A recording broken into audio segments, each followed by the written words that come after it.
This is the Music History In-Depth podcast for the week of May 8th through the 14th. On this week's show, we tell the tale of a jazz great beating the Fab Four and the passings of a reggae giant, a blues pioneer, the chairman of the board, and the architect of rock and roll.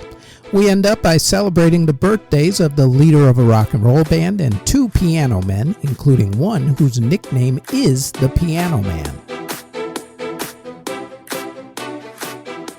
This show goes more in depth about some of the events that we put on our daily podcast, the Music History Today podcast, which drops every single day, including weekends, wherever you get your podcast from. Now, on to this week's episode. Let's start off by talking about the Beatles.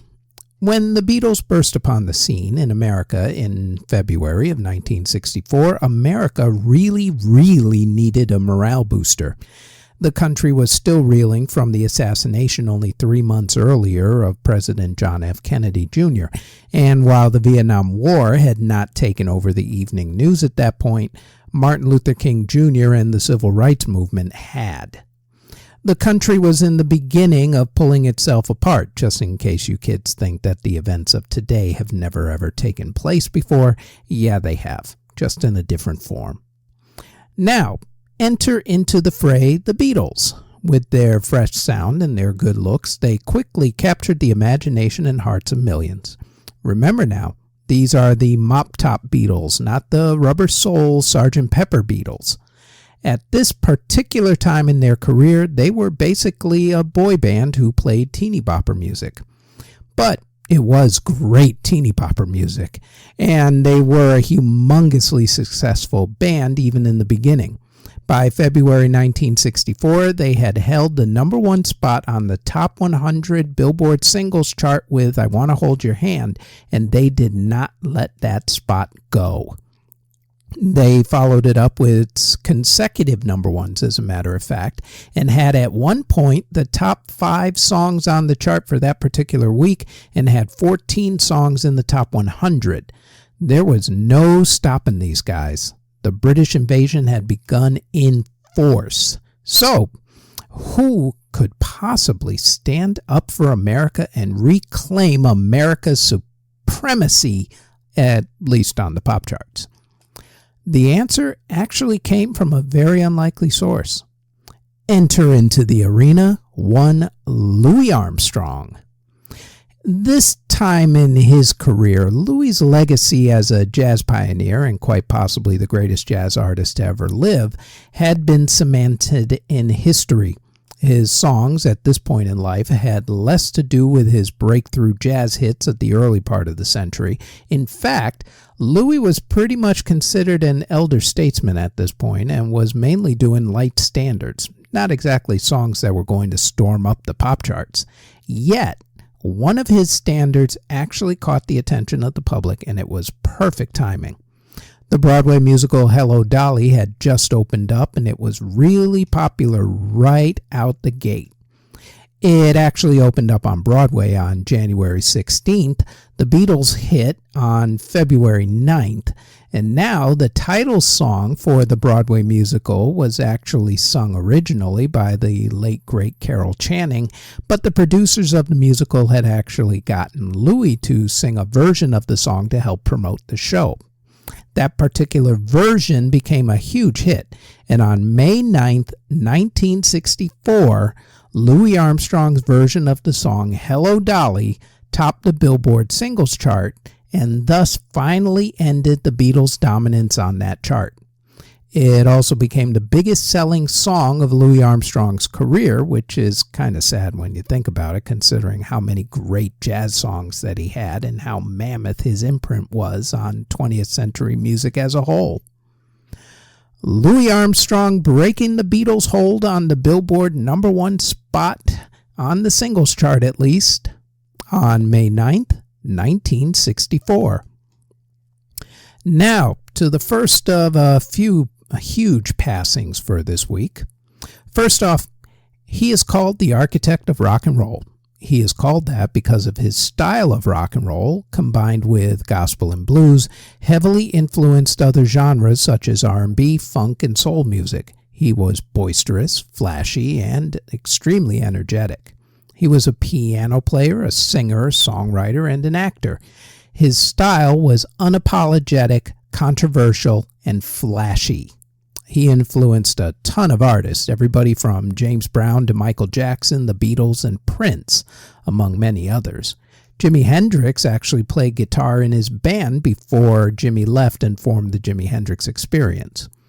Rock and Roll Hall of Famer Sister Rosetta Tharpe actually gave him his start as a child by paying him to sing. His stage persona and style influenced artists from Liberace to David Bowie to Freddie Mercury to even Lil Nas X. He was one of the first crossover artists. His concerts were some of the earliest rock concerts to play to integrated audiences.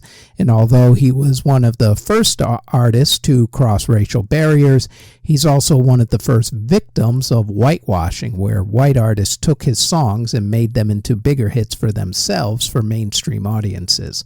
Looking at you, Pat Boone. For the record, he later in life thanked Pat for helping fans discover the original versions of those songs finally. He always purposely made people wonder if he was straight or gay. For the record, he was both. He was bisexual. His entire career was about straddling the line between heaven and hell. He, of course, had issues with drug and alcohol abuse, like a lot of musicians. And at one point, he gave up rock and roll to become a preacher. Although he returned to secular singing, he was still preaching almost up until his death.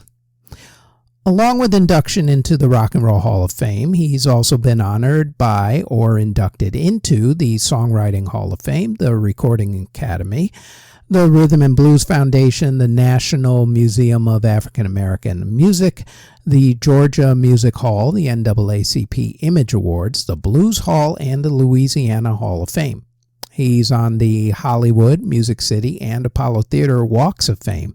He has a few songs in the National Registry of the Library of Congress, along with making a bunch of greatest songs and albums of all time lists.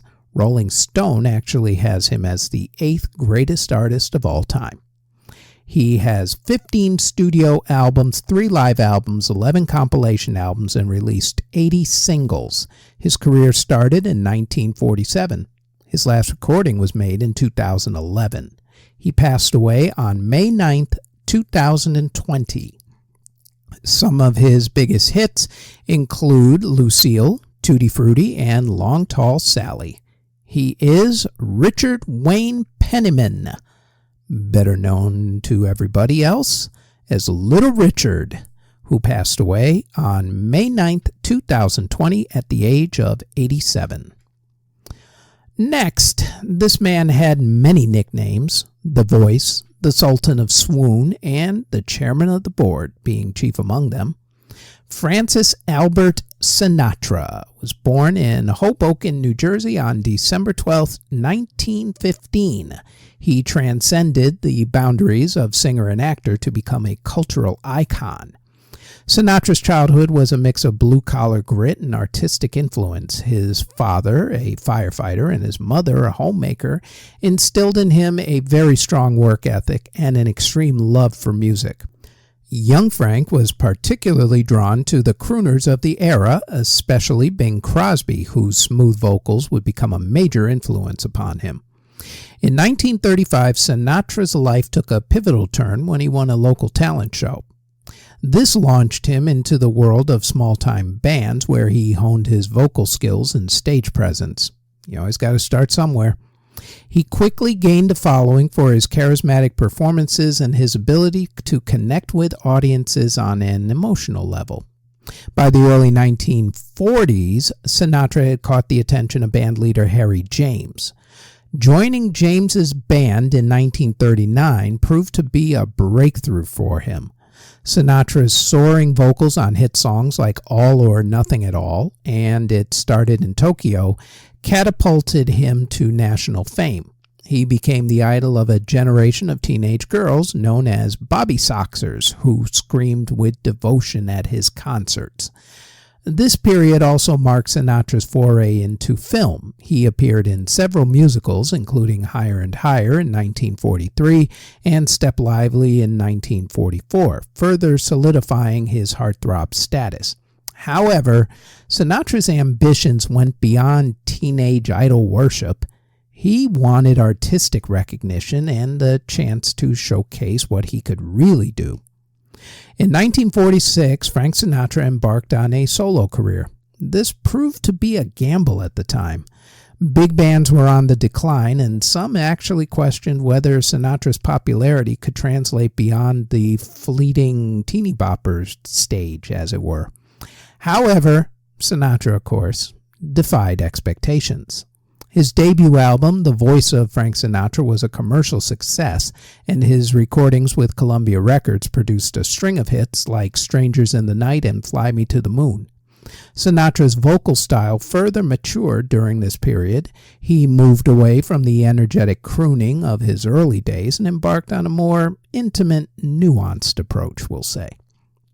His interpretations of ballads like In the Wee Small Hours and Young at Heart showcased a depth of emotion that resonated with a wider audience. The 1950s saw Sinatra cultivate a close-knit circle of friends and collaborators, including actors Humphrey Bogart, Dean Martin, Sammy Davis Jr., and Peter Lawford.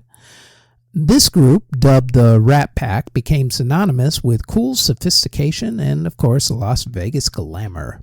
Their on-screen and off-screen antics captured the public's imagination, further solidifying Sinatra's image as a charismatic leader and a trendsetter.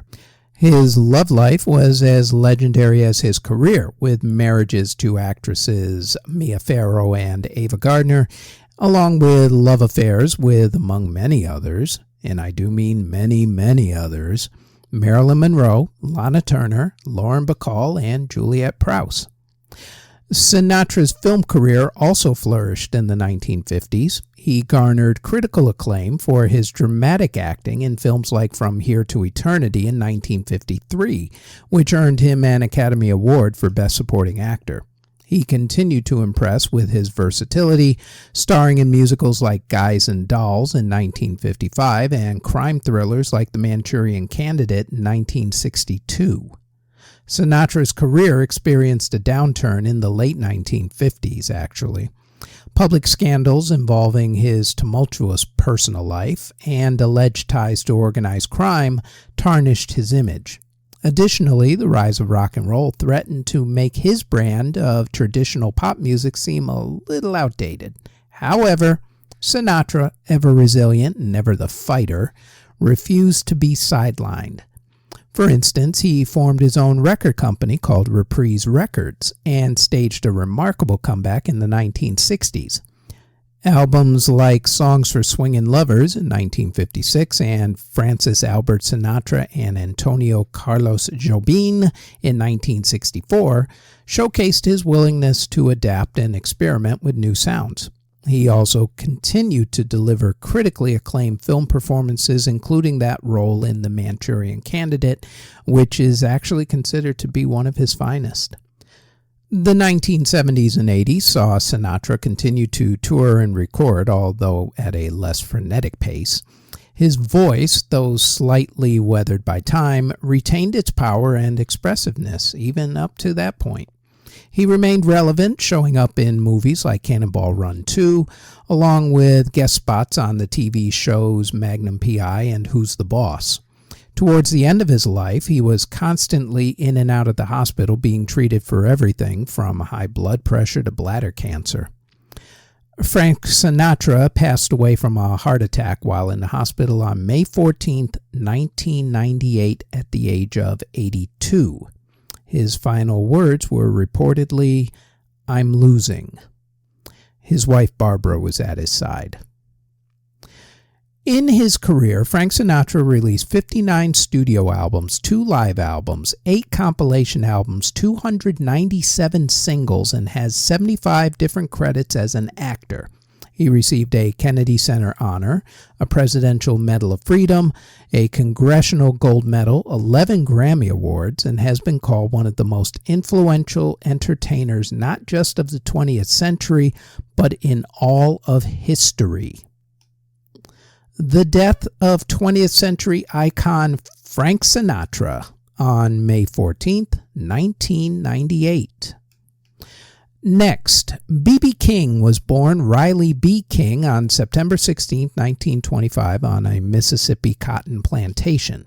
He developed a passion for music early on, teaching himself guitar and drawing inspiration from legendary Delta bluesmen like Robert Johnson, T-Bone Walker, and Blind Lemon Jefferson. King's signature sound emerged, a blend of fluid string blending, shimmering vibrato, and soulful vocals that poured his heart into every single note that he played. Also, he never actually played guitar chords. He only learned to play the individual notes on the guitars. King's career took off in the 1940s with radio gigs and performances across Arkansas and Tennessee. His powerful stage presence and captivating guitar work, often accompanied by his beloved instrument Lucille, captivated audiences at the time. Songs like The Thrill Is Gone and Nobody Loves Me But My Mother became staples, resonating with themes of hardship, love, and resilience that are central to the blues, of course. By the 1950s, King had become a major figure in the electric blues scene. Signed to RPM Records, he churned out hit after hit, his music finding a much wider audience beyond the traditional blues market. King's relentless touring schedule, averaging over 200 concerts a year, even into his 70s, solidified his reputation as a tireless performer. King's influence, in fact, transcended genres. He collaborated with artists from across most of the musical spectrum, from rock legends like U2, Eric Clapton, and Jimi Hendrix, to soul icons like Aretha Franklin and Ray Charles. These collaborations not only introduced the blues to a whole new generation, or two or three, but also cemented King's status as a musical icon. B.B. King has received countless accolades, including induction into the Rock and Roll Hall of Fame and the Blues Foundation Hall of Fame. And even after his death in 2015, King's music continues to inspire and captivate. His legacy remains pretty secure, a giant who not only embodied the soul of the blues, but also expanded its reach, ensuring its place in the heart of American music, not to mention a bunch of nightclubs and restaurants that have his name to them.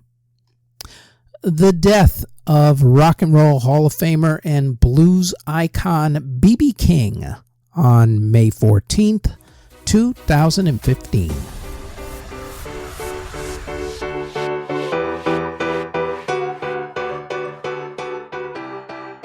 Before we go any further, we'd like to tell you about our other podcasts. The Music History Today podcast goes over the daily events in music history and drops daily, including weekends, on YouTube and wherever you get your podcasts. There's also the Music Halls of Fame podcast, which talks about a member of the Rock and Roll Hall of Fame, along with other Music Halls of Fame's museums and walks of fame. The Music Halls of Fame podcast drops every Thursday and can also be found on YouTube and wherever you get your podcasts. Now, back to this podcast.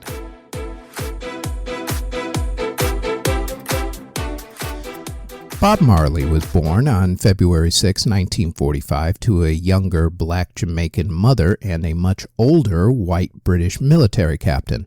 I only mention both the age gap and the races because supposedly either of those factors, or perhaps even both of them, caused an awful lot of family tension, so Bob's father left the family shortly after his birth.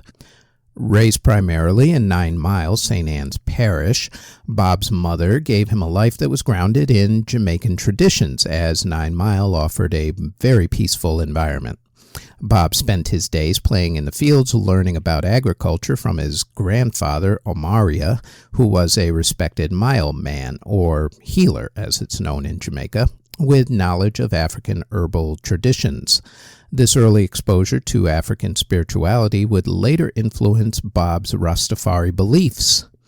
Music was always in Bob's life. He learned to play guitar from his friend Neville Bunny Whaler Livingston, and together they explored their musical talents. The Jamaican folk style mento, together with their listening to American R&B radio stations that they could get in on their radio, influenced their music later on. In 1957, at the age of 12, Bob and his mother moved from 9 Mile to Kingston, which is Jamaica's capital. They were both looking for better economic opportunities. However, they ended up living in Trenchtown, a notoriously impoverished and overcrowded neighborhood. And this harsh reality shaped Bob's worldview and fueled his desire for a better future. Living in Trenchtown exposed Bob to extreme poverty, gang violence, and social injustice. Sound systems, mobile DJs playing the latest Jamaican music on powerful speakers, became social hubs in the neighborhood. Bob and Bunny, along with their friend Junior Braithwaite, formed a vocal trio at the time called the Wailing Wailers, influenced by the soulful sounds of American doo-wop and Jamaican ska. The group added Peter Tosh, Beverly Kelso, and Cherry Smith to become the Wailers. Ska, which is a fast-paced upbeat style with a lot of piano and guitar in it, dominated the Jamaican music scene in the late 1950s. The Wailers, still teenagers at the time, auditioned for a lot of record producers like Leslie Kong and Coxsone Todd, and they finally ended up getting to record. Their early recordings reflected the ska style, but the trio put their own spin on the style with lyrics tackling themes of poverty, love, and social issues. By the early 1960s, the ska trend in Jamaica started to change over to rocksteady, which is a slower, more soulful variation. The Wailers switched their sound to rocksteady, but success was kind of elusive for them at the time. Sometimes you just can't chase a trend. The group faced a lot of financial hardship, recording for small labels and a lot of limited radio airplay. But despite their struggles, their raw talent and Marley's charismatic vocals did begin to attract attention. And finally, their efforts paid off in 1963 when Clement Coxsone Dodd, who was the owner of Studio One, finally gave them a full recording session. The resulting album, aptly titled The Wailing Wailers, was released in 1965 and showcased their early ska and rocksteady influences. While it wasn't a commercial smash, it did contain songs like Simmer Down, a plea for peace amidst gang violence, that resonated with the Jamaican youth of that era. This track became their first major local hit, also establishing them as rising stars in the period. The Wailers continued recording for Studio One, experimenting with new sounds and themes. A pivotal moment came in 1965 with the release of the single One Love, a reworked version of Curtis Mayfield's People Get Ready. This soulful ballad, with its message of love and unity, transcended social barriers and became a national anthem of sorts in Jamaica. Their growing popularity landed them gigs across the island, solidifying their place in the Jamaican music scene. During this period, Bob Marley, along with Bunny Wailer and Peter Tosh, embraced Rastafarianism, a religious movement at the time that emerged in Jamaica in the early 20th century. Rastafari offered a spiritual identity for Jamaicans of African descent, promoting themes of Pan-Africanism, black liberation, and repatriation to Africa. Bob's spirituality deepened, influencing his songwriting style and also introducing themes of social justice, Jah, which is what they called God, and resistance. The influence of Rastafari became evident in their music. Songs like How Many Times and Put It On incorporated Rastafarian ideas of oppression and redemption. Their songs started to evolve, incorporating slower tempos, a lot of prominent bass lines, and the distinctive skank rhythm that would become synonymous with reggae. Bob met Rita Anderson, who later became his wife Rita Marley, in the early 1960s. They married in '66. Rita became a constant source of support, not only as his wife, but also as an eventual backup vocalist for the Wailers. A very crucial turning point came in 1972 when the Wailers signed with Island Records, a British label at the time owned by Chris Blackwell. Blackwell recognized the potential of reggae and Bob Marley's unique voice, and this partnership would propel Bob Marley and the Wailers to international stardom. This period witnessed the Wailers' evolution from a local ska group to becoming one of the pioneers of reggae. Their music became infused with Rastafarian ideology, reflecting the themes of social justice and Pan-Africanism. And while internal conflicts led to lineup changes, Bob Marley's unwavering dedication and the support of Rita Marley and Chris Blackwell set the stage for all the global success. The album Catch a Fire, produced by Chris Blackwell, marked the Wailers' international debut. Blackwell introduced rock and roll elements to their sound, expanding their appeal beyond reggae purists. Songs like Concrete Jungle and Stir It Up address social issues and Rastafarian themes, resonating with the global audience. Catch a Fire became a critical and commercial success, establishing Bob Marley and the Wailers as an upcoming force in the music industry. Riding the momentum of Catch a Fire, the Wailers released Burnin' later in 1973. This album cemented their status as reggae icons. Get Up, Stand Up, a powerful call for social justice, became an anthem for the oppressed worldwide. Burnin' also featured the iconic song I Shot the Sheriff, which was later redone by Eric Clapton.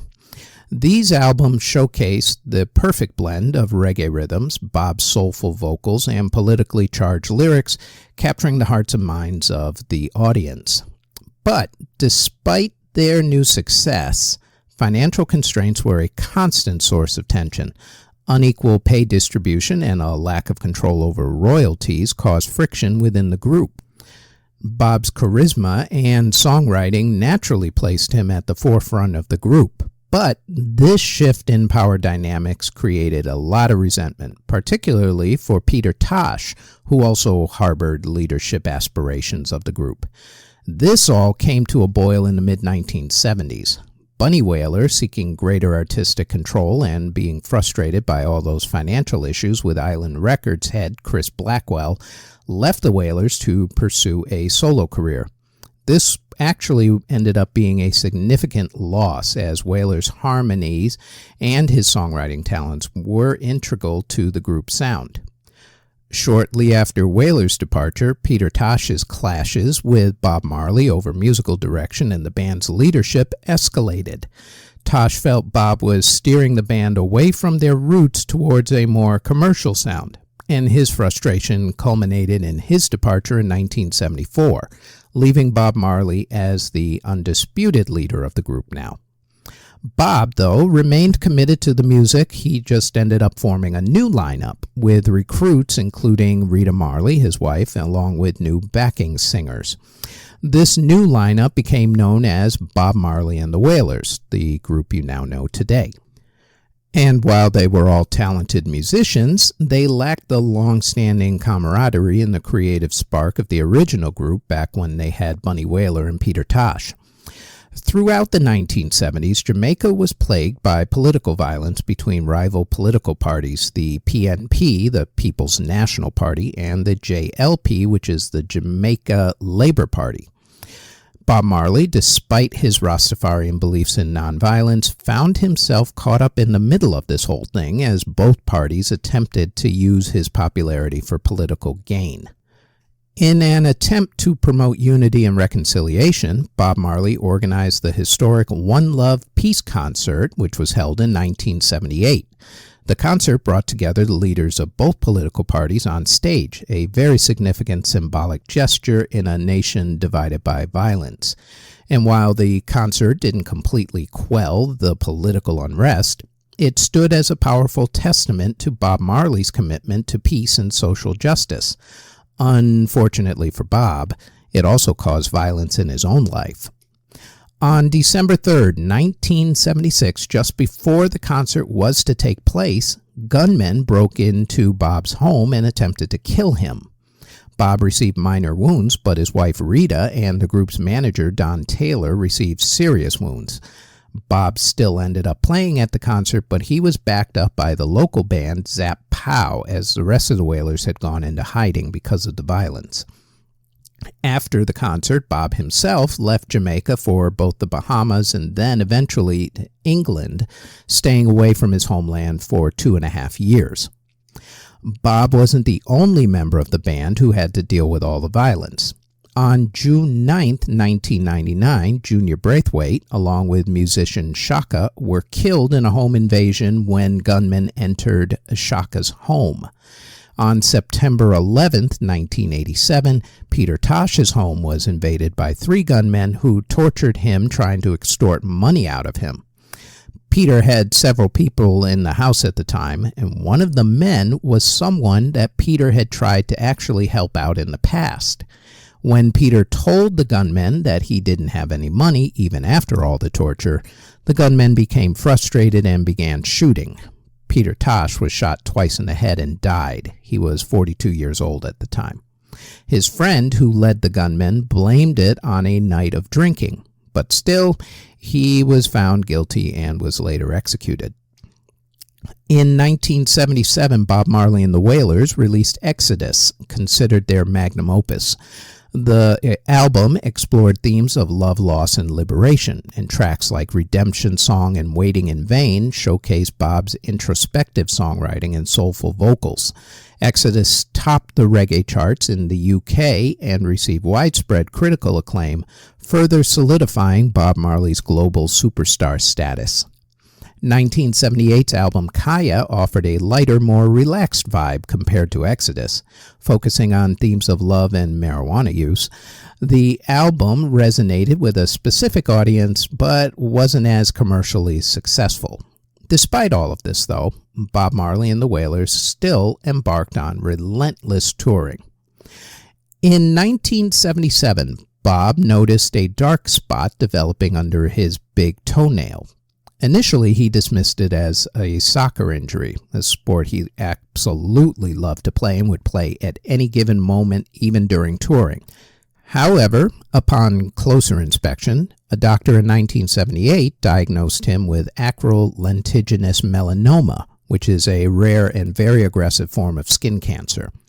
He continued to perform for a few more years, with his final concert taking place in Pittsburgh in 1980.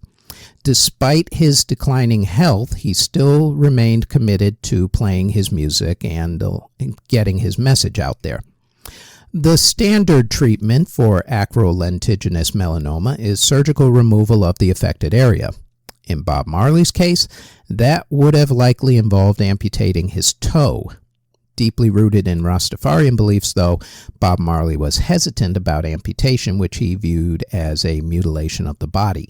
He opted for a less invasive excision surgery with only the nail and the surrounding tissue being removed.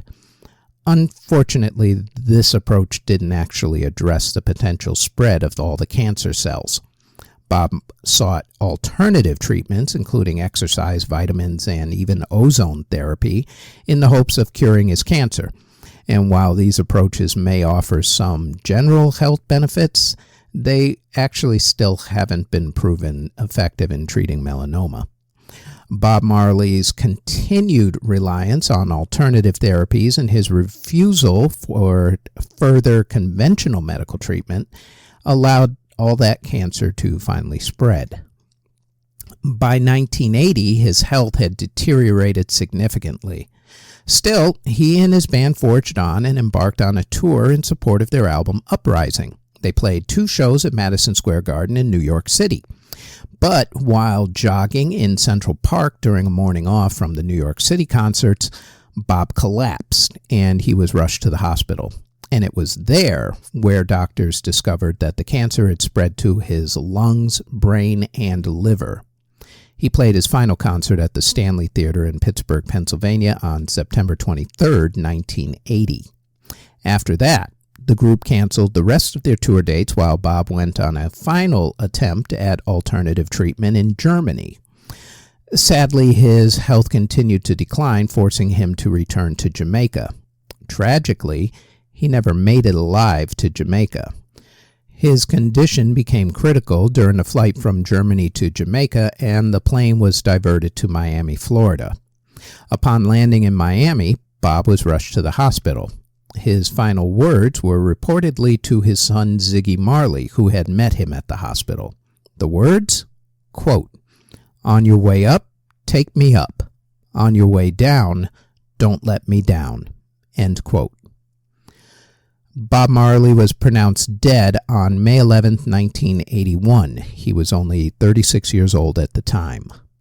On May 21, 1981, Bob was given a state funeral. He was buried near his birthplace in 9 Mile. In his casket was his legendary red Gibson Les Paul guitar and a Bible open to Psalm 23. That's the verse known as the Lord's Prayer. The Lord is my shepherd, etc., etc. The casket also has a stock of ganja that his widow Rita put in there because, well, you got to have something while you're up there. Why not? There remains some speculation as to whether Bob would have survived with an earlier diagnosis and the rather conventional treatment. Regardless, his death does serve as a reminder of the importance of early detection and treatment for melanoma, along with other forms of skin cancer, especially among people of color. While acrolentigenous melanoma is less common than other forms, it is still crucial to pay attention to any changes in your skin pigmentation. As far as the Wailers went, the group released a posthumous album, Confrontation, in 1983. In 1984, the group's greatest hits album, Legend, was released.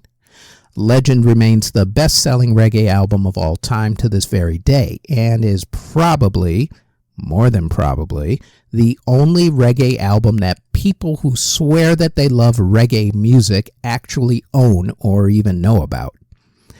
Of course, Bob's influence on music is immeasurable, as he is credited with being the one who brought reggae to the world in general, although reggae artists like Jimmy Cliff helped that out as well, especially with Jimmy's movie The Harder They Come being out at that time.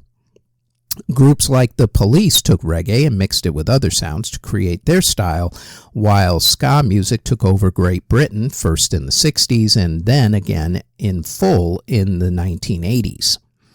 Bob's message, of course, of peace and revolution still resonates to this day, as his song Get Up, Stand Up literally gets played at every single rally, while One Love, unfortunately, has become a commercial theme song for beach resorts and the Jamaican Tourist Board, because I'm pretty sure that's what Bob was going for when he wrote it. Go figure. Greedy bastards. When Bob was inducted into the Rock and Roll Hall of Fame, he was inducted by himself and without any of the other members of the Wailers, much like Bruce Springsteen was inducted by himself at first without the E Street Band. The induction should honestly read Bob Marley and the Wailers. In Springsteen's case, at least, the E Street Band was inducted some years later. I think it's time for the Wailers to finally be inducted as well. The death of reggae superstar Bob Marley, May 11th, 1981.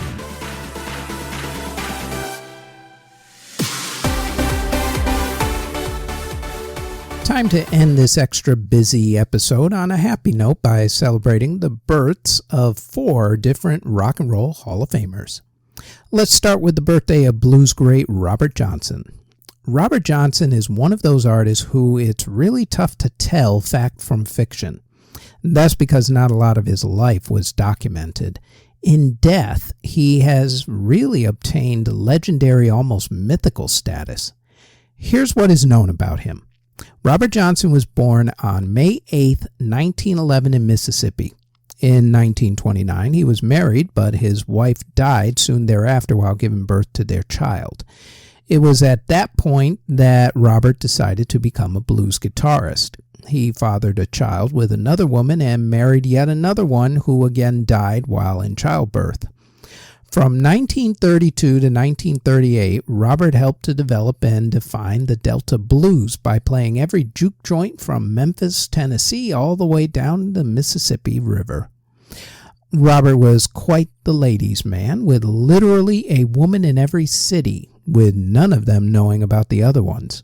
Remember, kids, no internet or social media at that time for anyone to put you on blast.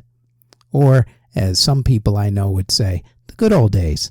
Yeah, not happening anymore, kids. For all his playing, Robert released very few records. On November 23rd to the 25th, 1936, in San Antonio, Texas, Robert recorded what would become the recordings that he would be known for. Supposedly, he was so shy that he faced the wall while recording. One of those recordings was Crossroad Blues, which Eric Clapton would do a couple of versions of with his various groups. It was also the song that would become pivotal to his legend after his death in 1938. Of the many myths and legends about Robert, the most famous one probably concerns his deal with the devil at a local crossroads, which is supposedly at the intersection of routes 49 and 61 in Clarksdale, Mississippi, where he supposedly sold the devil his soul so he could gain success.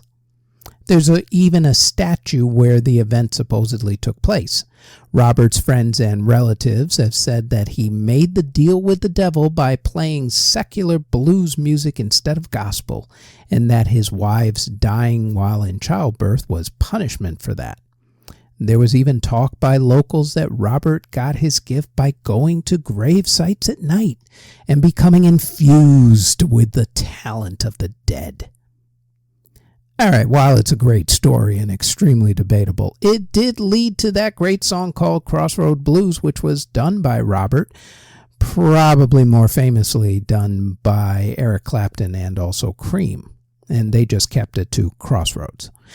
But even his death is shrouded in mystery, as he died from unknown causes in 1938 with no autopsy and with no public announcement. Therefore, of course, conspiracy theories are going nuts, with some people saying that he was poisoned by a jealous husband or boyfriend of one of his many, many, many conquests. Others, though, say that the devil came to collect on his deal. It is also ironic, given the story, that even if that story about him selling his soul to the devil in order to gain success is actually true, a huge if, I say, by the way, Johnson's success didn't really come until long after he had passed away in 1938 at the age of 27. And it was the re-release of the King of the Delta Blues Singers LP in 1961, along with his box set, The Complete Recordings, in 1990, that actually gave Robert his newfound notoriety and his biggest success long after he passed away. Now, while his life and death are shrouded in myth, his influence on the blues genre and also the rock and roll genre is unquestionable. When you think about the Delta Blues, for instance, you think about mainly Robert Johnson. He basically branded it, perfected it, and made it what it is today. I would highly suggest that at the very least you get the 1990 box set, The Complete Recordings. It is a must-have for any music lover's collection, and it is really cheap. Doesn't cost a whole lot. It has like maybe 40 songs in it, and at last check it was somewhere around $20 US. These days you can also just stream it, but try to own it. The liner notes alone make it worthwhile. Robert's guitar playing on his Gibson guitar made it sound like he was actually playing two guitars, and his singing style, by making his pitch swing up and down, made him one of the supreme innovators of music in general, and especially rock music, as it turns out. His slide guitar work is the stuff of legend. In 27 years, Robert Johnson impacted not only blues music, but rock music and popular music as we know it today. The birth of blues icon Robert Johnson, May 8th, 1911. Larry Mullen Jr. was born in Dublin, Ireland in 1961. One day in 1976, his father suggested that he put out an ad on the Mount Temple Comprehensive School bulletin board that read, quote, "Drummer seeks musicians to form band," end quote. Among the guys who answered that ad were Paul Bono Hewson, who was born on May 10th, 1960, David the Edge Evans, and Adam Clayton, no nickname. After a few name changes, including Feedback, The Hype, and switching out some band members, the band settled on the name U2. The band released their first album, Boy, in 1980. That album had the hit I Will Follow. Their second album, October, was released in 1981. At this point in America, a couple of things happened. The first was that they started getting a reputation for energetic concerts, which led to them getting played on college radio stations at that time. The second was that their music video for the song Gloria got played on some new TV channel called MTV, right when MTV was beginning to affect record sales. And although the band wasn't thrilled with the October album because their original ideas were lost in a briefcase during a show to support the Boy album, which meant that they had to rush the recording process during October, U2 was hell-bent on getting their next album right. That album was my favorite U2 album, War. Released in 1982, the group started to flex its social and political muscles with the songs Sunday Bloody Sunday and New Year's Day.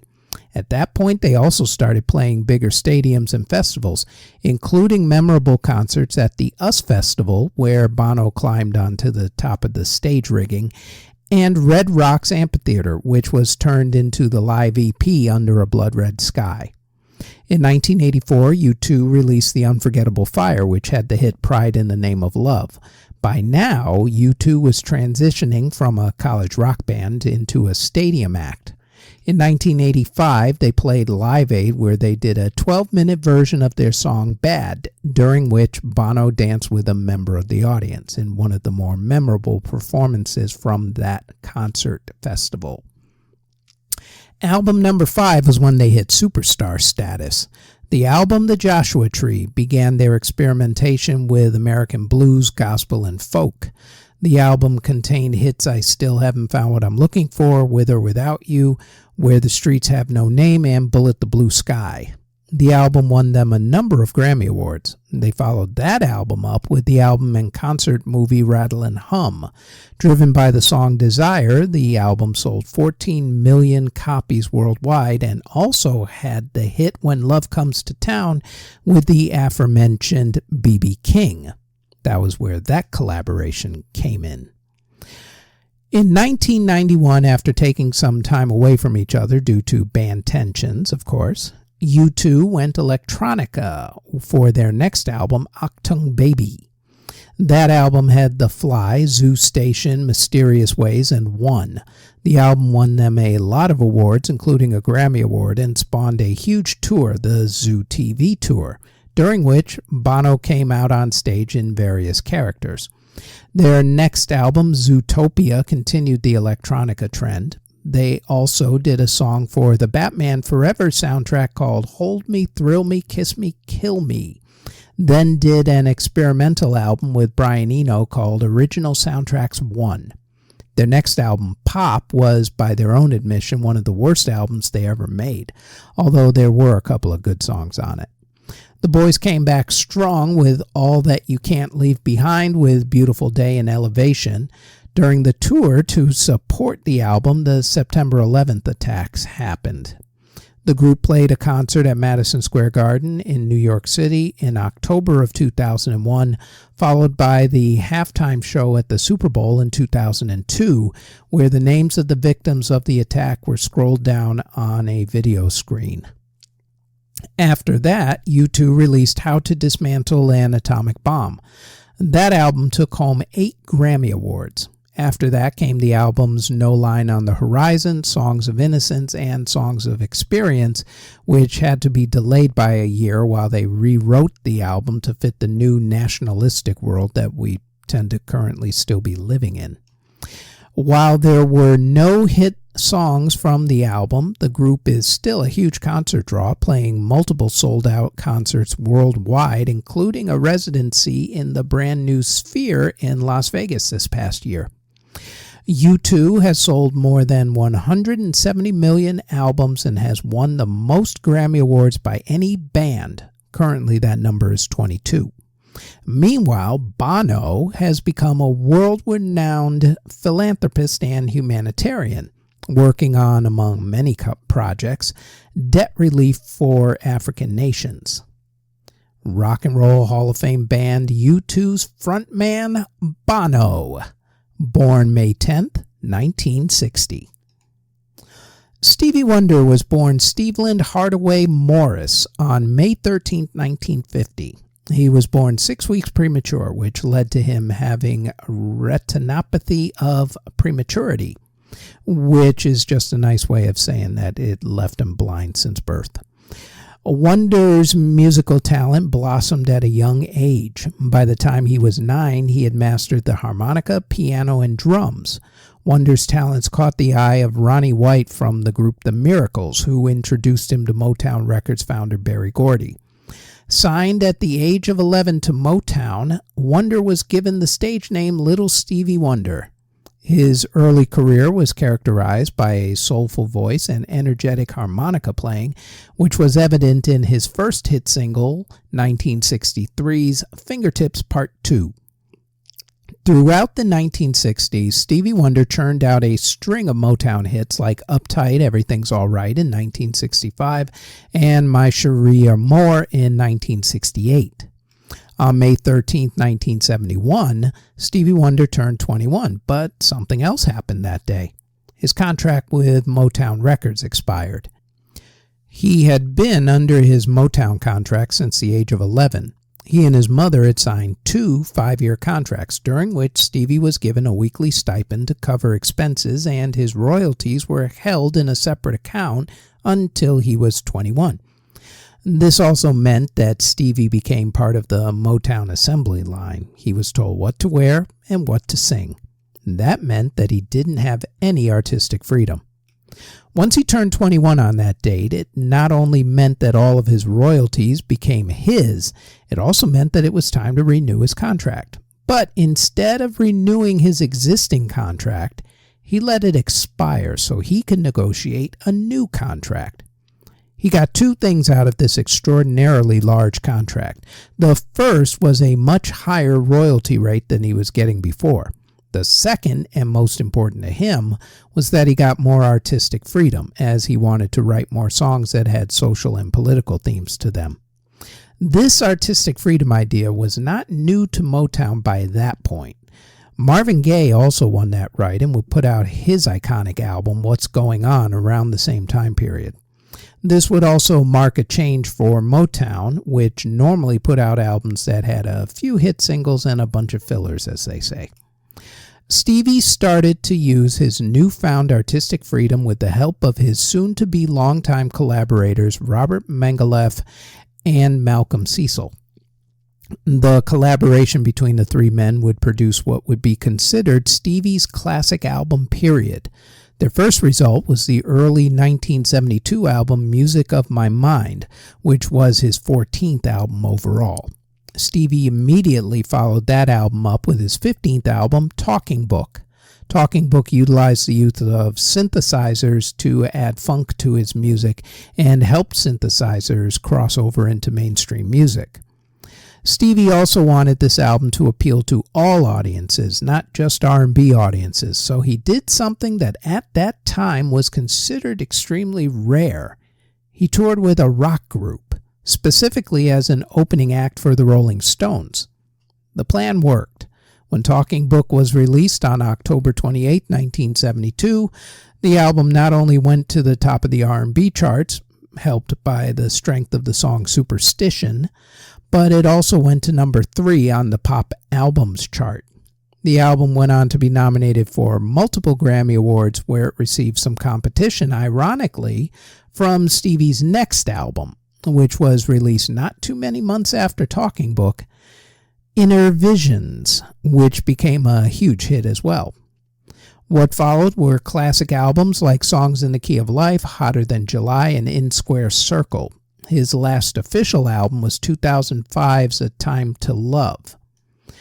In his career, Stevie released 23 studio albums, 4 live albums, 3 soundtrack albums, 11 compilation albums, and 91 singles, including way too many songs to list here, but you can start with Superstition, Sir Duke, As, Superwoman, Living for the City, I Wish, and Master Blaster, and then just kind of work from there. Although he hasn't put out albums since 2005, he's either shown up on other artists' singles or on soundtracks like 2016's animated movie Sing. He's won 25 Grammy Awards out of 73 nominations, including winning Album of the Year 3 times. He's won 1 Academy Award for 1984's I Just Called to Say I Love You from the movie The Woman in Red. He's also received the Presidential Medal of Freedom Award in 2014, and he also has at least 8 honorary degrees at last count. Aside from all of that, he is a huge influence on everyone in the music industry with his songwriting and also for his social activism. Rock and Roll Hall of Famer Stevie Wonder, born May 13th, 1950. Billy Joel was born in the Bronx in New York City on May 9th, 1949, but is probably more synonymous with the area he grew up in, Long Island, New York. He started out his career in 1971, but had his career breakthrough in 1977. Even though it feels like he's put out a ton of work, he actually hasn't.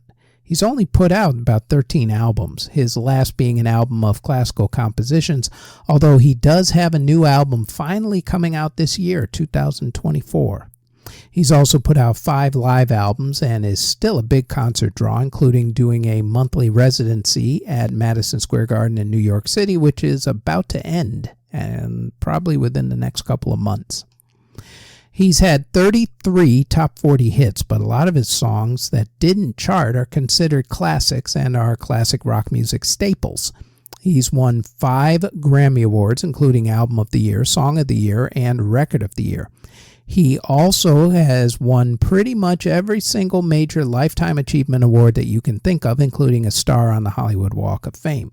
He has surprisingly not gotten either a Presidential Citizens Medal or a Presidential Medal of Freedom, but there's still time, hopefully. He's also probably never going to get a Safe Driving Award given his history of serious auto accidents. Like, really, the dude just not a good driver. What people may not know is that Billy's career did not get off to such a great start. In fact, if not for the success of this next album, it may have ended pretty early. Billy's first album was Cold Spring Harbor, which was released back in 1971. A few of the songs that were on it, like She's Got Away, are considered part of his greatest hits, but they only became hits years after the fact. In fact, a lot of his classic songs that you know and love on classic rock radio and streaming stations and playlists weren't actually hits when they first came out. Cold Spring Harbor was a stone cold bust, as a matter of fact. His second album fared a little better, Piano Man. It was released in 1973 and was a decent hit. The title track, of course, is both his signature song and his nickname. His third album, Street Life Serenade, released in 1974, bombed as well. His 1975 album, Turnstiles, the same, although it did have the soon-to-be classics New York State of Mind and Say Goodbye to Hollywood. For those of you keeping score, that's 3 dead albums and 1 meh album. Columbia Records, which he was signed to, decided to give him one last chance, and if this next album didn't sell well, that would be it for his contract, and as they say, he was free to pursue other opportunities. So, no pressure. Billy went to work. He flirted with the idea of working with Sir George Martin of Beatles fame, but decided to work with Phil Ramone, who had worked on Paul Simon's album Still Crazy after all these years. This decision was made a whole lot easier when, as it turns out, Sir George didn't think it was a good idea for him to work with Billy and his band anyway, so, no harm, no foul there, I guess. On his new album were the songs Moving Out, Only the Good Die Young, Just the Way You Are, Scenes from an Italian Restaurant, She's Always a Woman, The Stranger, Get It Right the First Time, and Everybody Has a Dream. Out of all of those songs, only the last two aren't considered either hits or classics. Just the Way You Are was about his first wife and won him Record and Song of the Year Grammy Awards. Scenes from an Italian Restaurant was inspired by an Italian restaurant where he used to play piano during his salad days. Only the Good Die Young, about a kid trying to get a Catholic girl to have sex with him, caused a lot of controversy at the time because, well, it was about a kid trying to get a Catholic girl to have sex with him. I mean, really. These days, though, it's considered a classic. Times change. Moving Out eventually became the inspiration for the Broadway jukebox musical Moving Out, which used Billy's soundtrack and songbook as the music for the musical, helping to usher in the latest jukebox musical craze on Broadway. The album The Stranger was released on September 29, 1977. Not only was it nominated for and won a few Grammy Awards, it spent 17 weeks on the Billboard Albums chart, where it got to number 2 and sold over 10 million copies. It also got him off the hook with Columbia Records because, yeah, selling 10 million copies of an album will make a record label want you to stick around just a little bit longer. Also, according to Billy, he received a letter from Sir George Martin. It said, "Congratulations," and that he should have reconsidered working with Billy on the album. Class act, that Sir George. Miss him. The man who's put out classic albums 52nd Street, The Stranger, and Innocent Man in the River. He's also put out classic songs like Just the Way You Are, Only the Good Die Young, Moving Out, Tell Her About It, We Didn't Start the Fire, Uptown Girl, My Life, Allentown, Pressure, Good Night Saigon, and the list goes on and on and on. The Piano Man, Rock and Roll Hall of Famer Billy Joel, born May 9th, 1949. And that is it for the Music History In-Depth podcast for May 8th through the 14th. Thanks for listening.